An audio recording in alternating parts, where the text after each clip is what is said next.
வணக்கம். நான் ஸ்ரீரங்கம் ரவி உங்களோட பேசிட்டு இருக்கேன். இது செப்டம்பர் மாதத்திற்கான பலன்கள். தனுசு ராசி.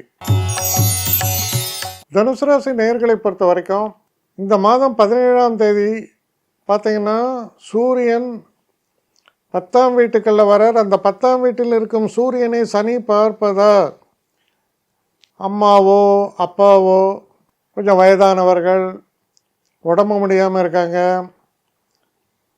அவங்க ஹாஸ்பிட்டலைஸ் ஆகிறாங்க, இந்த மாதிரி எல்லாம் சூழ்நிலை வரும்போது கொஞ்சம் கவனமாக இருக்க வேண்டிய ஒரு சூழலை ஏற்படுத்துகிறது. அதில் கவனமாக இருங்க. பயப்படுறதுக்காக சொல்லலை, கூடுதல் கவனத்தோடு இருக்க வேண்டியது அவசியம். சரி, இப்போ மற்ற விஷயத்துக்கு வருவோம்.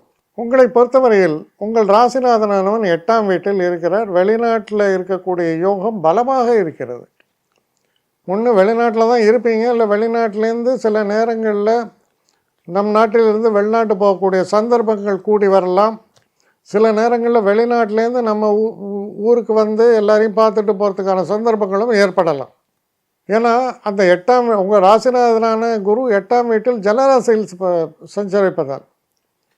இதே நேரத்தில் செவ்வாய் 7ஆம் வீட்டில் இருக்கார்.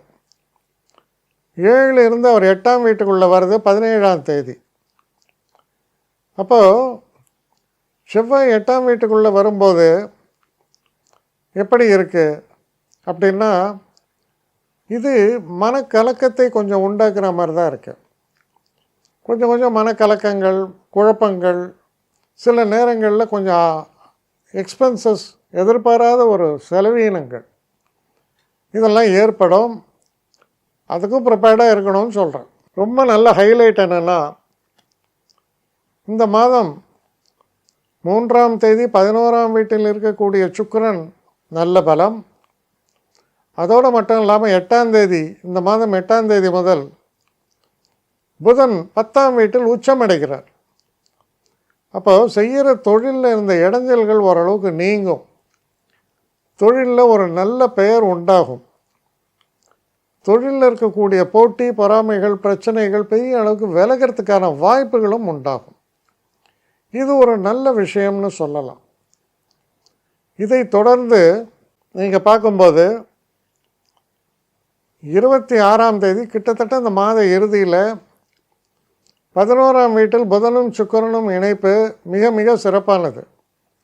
இது திருமணம் சம்பந்தப்பட்ட விஷயங்களுக்கு அந்த பேச்சுவார்த்தைகள், திருமணம் நிச்சயிக்கப்படுவது, கணவன் மனைவிக்குள்ள நீண்ட நாட்களாக இருக்கக்கூடிய பிணக்குகள் தீர்வது, இது எல்லாத்துக்கும் ரொம்ப நல்ல வழிவகுக்கும்.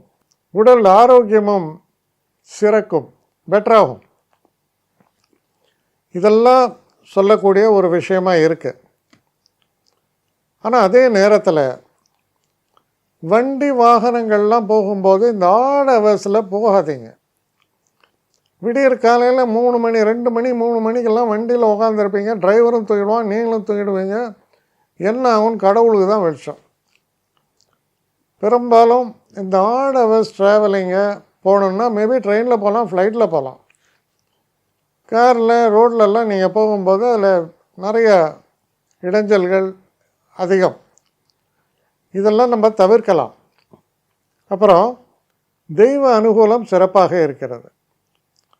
சில நேரங்களில் எந்த ஒரு விஷயத்தை தொடங்கும் போதும்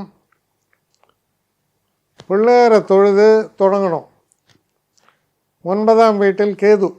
அதே நேரத்தில் இந்த மாதத்தை பொறுத்தவரையில் நல்ல விஷயங்கள்லாம் இருந்தாலும் கூட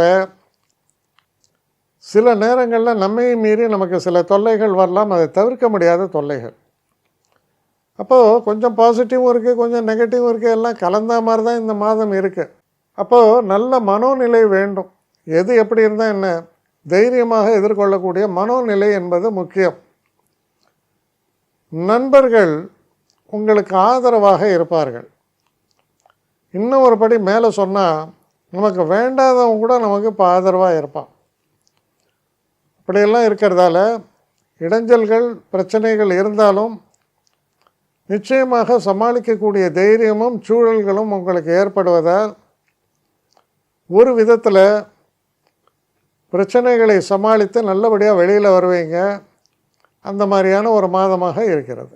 என்னை காண்டாக்ட் பண்ணணுன்னு நினைக்கிறவங்க srirangam.ravi1@gmail.com ஒரு முகவரிக்கு உங்களுடைய இதை அனுப்புங்க. கட்டணம் உண்டு, அதோடைய விவரங்களை நான் உங்களுக்கு அனுப்புகிறேன். ஆனால் நான் இன்றைக்கி மேல் அம்சம் இன்னும் பதில் வரலையே அப்படின்னு வருத்தப்படாதீங்க. ஏன்னா எனக்கு கொஞ்சம் பெண்டிங்கில் இருக்குது. ஒரு நாளைக்கு எவ்வளோ பேரை நான் பார்க்க முடியும்? 3 பேர் 4 பேர் மேலே என்னாலையும் பார்க்க முடியாது. ஆனால் நிறைய பேர் ஆசைப்பட்றாங்க. ஆனால் கண்டிப்பாக நான் எல்லாருக்கும் ரிப்ளை பண்ணுவேன். சில நேரங்களில் 3 to 4 வீக்ஸ் ஆகும் என்னுடைய ரிப்ளை வரத்துக்கு. ஆனால் வரும். ஏன்னா நான் எல்லோரும் ஒரே நேரத்தில் ஒரு நாளைக்கு 10 பேர் பார்க்கணுன்னா முடியாது. ஸோ அதை கன்சிடர் பண்ணுங்கள். நான் நிச்சயமாக ரெஸ்பாண்ட் பண்ணுவேன். இதில் இந்த கல்யாண பொருத்தங்கள் போன்ற விஷயங்களை ஓரளவுக்கு அவசரமாக பார்க்கணுன்னு நினச்சா அதுக்கு ஓரளவுக்கு ப்ரையாரிட்டியும் தரேன். அதனால் கொஞ்சம் பொறுமை காக்க வேண்டும். கொஞ்சம் டிலே ஆகிறதுக்காக என்னை மன்னிக்கணும். ஆனால் ஐ மீன் ஹெல்ப்லெஸ் சுச்சுவேஷன். அதனால தான் நிச்சயமாக ஐ வில் ரிப்ளை யூ.